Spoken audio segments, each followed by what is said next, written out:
घर पे लड्डू गोपाल की प्रतिमा को यानी कि मूर्ति को रख रहे हैं तो आप इस बात का विशेष ध्यान रखिएगा कि आपको घर पे किस प्रकार से मूर्ति को रखना है। घर में लड्डू गोपाल की कैसी मूर्ति रखनी चाहिए और किस तरीके से सेवा करनी चाहिए। हेलो फ्रेंड्स, सनातन धर्मा डायरीज में आपका स्वागत है। आज मैं आपको बताऊंगी कि लड्डू गोपाल की जो प्रतिमा यानी मूर्ति है आप किस प्रकार से अपने घर पे रख सकते हैं और उनकी सेवा करने के क्या नियम है, यानी कि लड्डू गोपाल की पूजा आपको किस प्रकार से करनी है और किस प्रकार से सेवा करनी है। भगवान कृष्ण के बाल स्वरूप में लड्डू गोपाल की पूजा की जाती है।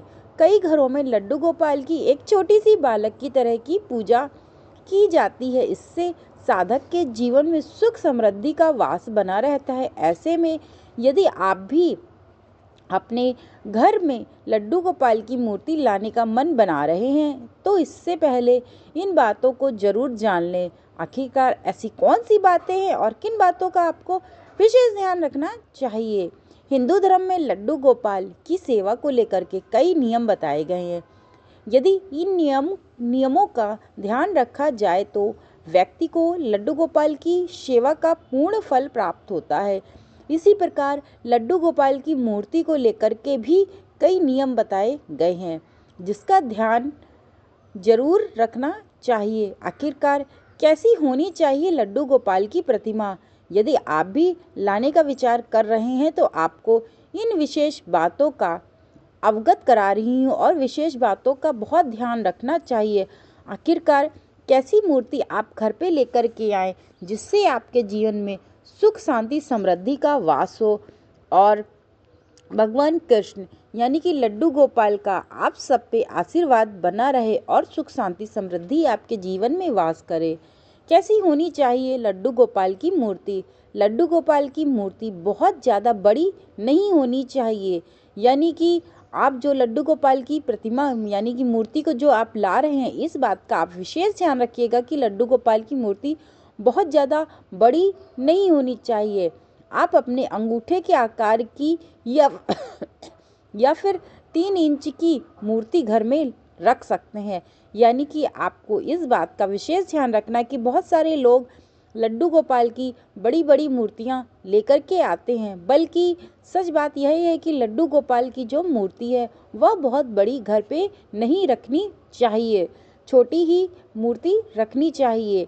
यानी कि लड्डू गोपाल को एक अंगूठा के बराबर या फिर आपको 3 इंच की मूर्ति घर में रख सकते हैं, तभी आपको लड्डू गोपाल का आशीर्वाद प्राप्त होगा।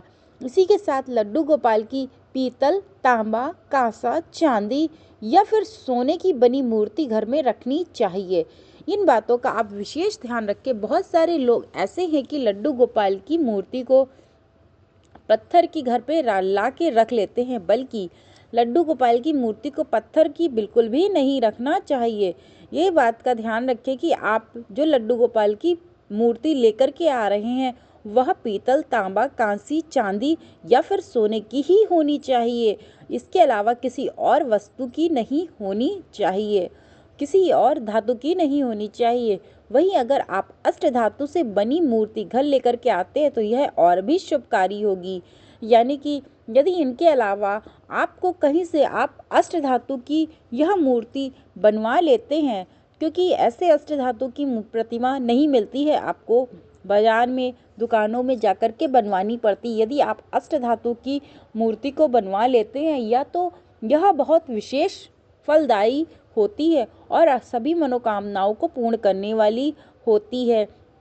आखिरकार यदि आप घर पे अपने लड्डू गोपाल को ला रहे हैं तो आपको उनकी किस तरह से सेवा करनी चाहिए इस बात को भी आप समझ लें। लड्डू गोपाल को नियमित रूप से स्नान करवाना चाहिए। यानी कि लड्डू गोपाल को जो आप छोटे से बालक के रूप में भगवान कृष्ण को लेकर के आए हैं लड्डू गोपाल के रूप में, उनको आपको रोज स्नान कराना है और प्रतिदिन उनके वस्त्र बदलने हैं। यानी कि उनके जो वस्त्र हैं, जो आपने उनको वस्त्र पहना है वो आपको रेगुलर ही चेंज करने होंगे। इसके बाद उनके माथे पर चंदन का तिलक लगाएं, श्रृंगार करें, सुबह शाम लड्डू गोपाल की पूजा करें, गोपाल जी की आरती करें। लड्डू गोपाल को दिन में कम से कम 4 बार भोग अवश्य लगाएं। यानी कि लड्डू गोपाल का जो भोग है वह कम से कम 4 बार आपको अवश्य ही लगाना चाहिए। 4 बार का अर्थ यह है कि एक सुबह के समय जब आपका नाश्ता बनता है उस टाइम पे भोग आप लगा सकते हैं, फिर जब आपका भोजन बनता है आप उस टाइम पे लगा देते हैं। यही चीज़ शाम को होती है, आप शाम को नाश्ते के रूप में लड्डू गोपाल का भोग लगाइए, फिर खाना आप जो भोजन आपके घर में बन रहा है उसका भोग लगाइए। बस आप इन बातों का ज़रूर ध्यान रखिएगा कि वो जो खाना और नाश्ता जिस चीज़ का भी आप भोग लगा रहे हैं वह सात्विक रूप से होना चाहिए। यानी कि उसमें कोई भी लहसुन प्याज या किसी अन्य वस्तु का भोग नहीं लगाना चाहिए। यानी कि सात्विक भोजन ही आप भगवान को भोग लगाएं। भोग लगाने के लिए कभी भी प्लास्टिक के बर्तन का इस्तेमाल भूल करके भी आपको नहीं करना है कि आपके पास जो जिस समय जो चीज़ अवेलेबल है आपके पास प्लास्टिक के बर्तन आपको दिख रहे हैं, आपने फटाक से उनको प्लास्टिक के बर्तन में ही भोग लगा दिया। नहीं, आपको भूल करके भी आपको प्लास्टिक के बर्तन में भोग नहीं लगाना है। इसके स्थान पर आपको धातु के बर्तन का ही इस्तेमाल करना है। आखिरकार सर्दियों में कैसे विधि से लड्डू गोपाल को स्नान नहलाना चाहिए। यानी कि आपको इस बात का भी ध्यान रखना है कि यदि सर्दी के समय आप अपने घर में लड्डू गोपाल को नहला रहे हैं तो आप हल्के गुनगुने पानी का अवश्य इस्तेमाल करें। ऐसा ना हो कि लड्डू गोपाल को ठंडक लग जाए, क्योंकि वह एक बालक के रूप में है। इस बात को भी आपको बहुत विशेष ध्यान रखना चाहिए। आपको इन बातों का भी बहुत ध्यान रखना है। घर में हमेशा लड्डू गोपाल की एक ही मूर्ति रखनी चाहिए।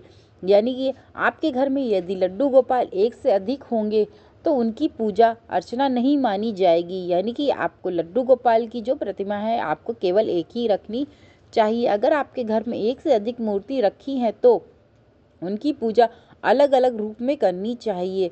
साथ ही इस बात का भी ध्यान रखें कि लड्डू गोपाल जी को कभी भी घर में अकेला न छोड़ें।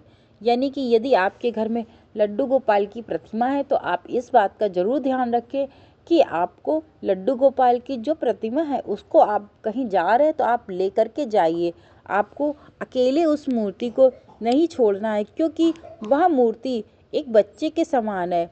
मतलब जो भगवान कृष्ण की वो लड्डू गोपाल की प्रतिमा है वह केवल और केवल एक बालक के रूप में है। तो आपको इन बातों का भी विशेष ध्यान रखना होगा। यदि आप इन सब बातों का विशेष ध्यान रखेंगे तो आपके घर में लड्डू गोपाल की सदैव कृपा बनी रहेगी और आपके जीवन में सदैव खुशहाली रहेंगी। साथ ही इस बात का भी ध्यान रखें कि लड्डू गोपाल जी को कभी घर में अकेले नहीं छोड़ना चाहिए। लड्डू गोपाल की पूजा के दौरान नकारात्मक विचार मन में भूल करके भी न लाएं। नकारात्मक बातों से आपको नकारात्मक बातें बोलें, यानी कि विचार मन में ना आए, और ना ही नकारात्मक बातें आपको उनसे बोलना है भगवान कृष्ण से। यानी कि लड्डू गोपाल से आपको यह नकारात्मक विचार आए भी ना, और पूजा करते समय ना ही आपको उनसे बोलना है। कहा जाता है कि जिस घर में लड्डू गोपाल होते हैं उस घर में सदैव भगवान श्री कृष्ण की कृपा बनी रहती है। और यह भी है कि जिस स्त्री के संतान न हो रही हो वह यदि इस विचार से लड्डू गोपाल को अपने घर में विराजमान करती है कि हे लड्डू गोपाल, जिस प्रकार से आप मेरे बेटे हो, आप मेरी संतान हो, उसी प्रकार से मुझे आपसे यह विनती है कि आप मेरी यह सूनी गोद आप भर दीजिए। और इस तरीके से भगवान कृष्ण से यानी कि लड्डू गोपाल से आपको प्रार्थना करनी चाहिए।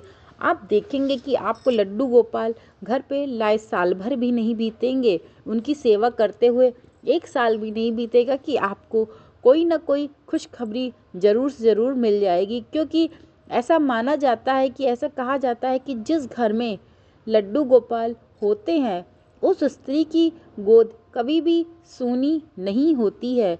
इस कारण से महिलाएं लड्डू गोपाल को, भगवान कृष्ण को उनके बाल स्वरूप में उनकी पूजा आराधना का विशेष महत्व होता है और इसीलिए उनकी पूजा आराधना करती हैं। मित्रों, मैंने आपको संपूर्ण जानकारी दी है सनातन धर्मा डायरीज़ के माध्यम से। यदि आप घर पे नई मूर्ति लाने जा रहे हैं लड्डू गोपाल की, तो आपको किस प्रकार से लानी है, कौन सी मूर्ति लेकर के आनी है और किस प्रकार से उनका स्नान करना है, उनका देख रेख करना है, संपूर्ण जानकारी मैंने आपको सनातन धर्मा डायरीज़ के माध्यम से अवगत कराई है।